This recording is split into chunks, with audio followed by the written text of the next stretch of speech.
बच्चों आज हम आपको बताएंगे जो बेकिंग सोडा होता है उसके भौतिक गुण। तो उसके भौतिक गुण ये है कि ये नीचे अंडरलाइन है, इसको आप हेडिंग डालेंगे भौतिक गुण। तो ये एक सफ़ेद रंग का ठोस क्रिस्टली पदार्थ होता है। यानी आप लोग ने देखा होगा कि घर में हम बेकिंग सोडा रखते हैं खाने के लिए, तो वो सफ़ेद रंग का होता है, क्रिस्टल के रूप में होता है और ये जल में विलय होता है। यानी जब हम सोडियम बाइकार्बोनेट को जल में घोलेंगे तो आपने देखा होगा कि वो जल में घुल जाता है और इसका जलीय विलयन जो होता है यानी जल में घोलने पर उसका जो टेस्ट होता है यानी उसकी जो प्रकृति होती है वो क्षारीय टाइप की होती है। तो इसका जलीय विलयन क्षारीय होता है। और इसके रासायनिक गुण यानी बेकिंग सोडा के रासायनिक गुण यानी जब हम उसको ताप देते हैं यानी 100 सेंटीग्रेड तक गर्म करने पर ये अपघटित होकर सोडियम कार्बोनेट में परिवर्तित हो जाता है। अब सोडियम कार्बोनेट NaSCO3 ये सोडियम कार्बोनेट है, इसको हमने 100 सेंटीग्रेड तक गर्म किया तो सोडियम कार्बोनेट जल और कार्बन डाइऑक्साइड गैस प्राप्त होती है। और इन सब की हम क्रिया करवाएंगे तो ये बेकिंग सोडा का प्रयोगशाला में बनाने की विधि है। यानी इन सबकी क्रिया करवाएंगे सोडियम कार्बोनेट और जलीय विलयन में कार्बन डाइऑक्साइड प्रवाहित करने पर तो ये सोडियम बाइकार्बोनेट बनेगा। और सोडियम बाइकार्बोनेट को 100 सेंटीग्रेड तक गर्म करेंगे तो सोडियम कार्बोनेट जल और एक कार्बन डाइऑक्साइड बनेगी।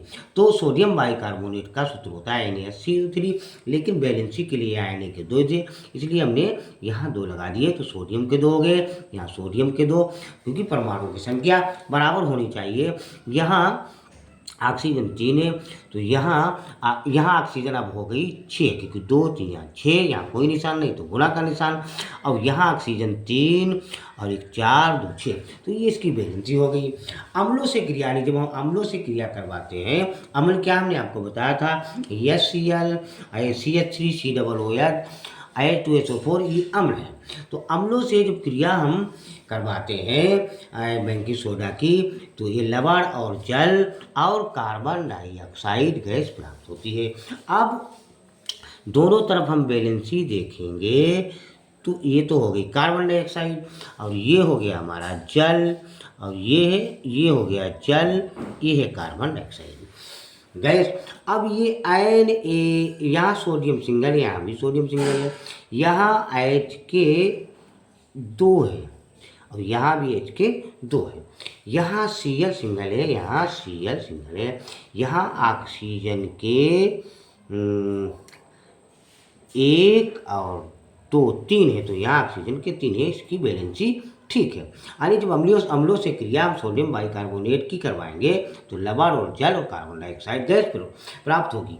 अब हमने अम्लों से क्रिया करवाई यानी सोडियम बाइकार्बोनेट की यानी H2SO4 से तो ये सोडियम सल्फेट जल और कार्बन डाइऑक्साइड गैस प्राप्त हुई। अब हम देखेंगे यहाँ सोडियम के 2 हैं, यहाँ सोडियम सिंगल है इसलिए यहाँ हमने 2 लगा दिए। अब जब 2 लगाए तो यहाँ हमारे H यानी हाइड्रोजन के यहाँ 2 और 2 यहाँ तो हाइड्रोजन के हो गए 4, लेकिन यहाँ हाइड्रोजन के हैं 2 इसलिए यहाँ पर 2 लगा दिए तो हाइड्रोजन के यहाँ हो गए 4। अब हम देखेंगे कि कार्बन के यहाँ 2 है लेकिन यहाँ कार्बन के सिंगल है इसलिए यहाँ पर हम 2 लगा देंगे, यहाँ पर हम 2 लगा देंगे। अब यहाँ ऑक्सीजन के 2 यहाँ 6 और ऑक्सीजन के 4 यहाँ हैं तो ये हो गए 10। अब इधर ऑक्सीजन के 4 यहाँ हैं और 2 यहाँ हैं तो 6 और यहाँ 2 दूनी 4 यानी ऑक्सीजन के 10 तो इधर भी 10 इधर भी 10 तो इसका मतलब बैलेंसी बराबर है। बच्चों ये थे हमारे रासायनिक गुण और अम्लों के साथ क्रिया कराने पर बेकिंग सोडा। अब इसके उपयोग आते हैं, हम आपको इसके उपयोग कर बताएंगे। बच्चों आप लोग मेरे लिए लाइक और सब्सक्राइब जरूर कीजिए। हम कल फिर मिलेंगे अगली वीडियो में। ये सब आप उतार लीजिए, बढ़िया करके याद कर लीजिए।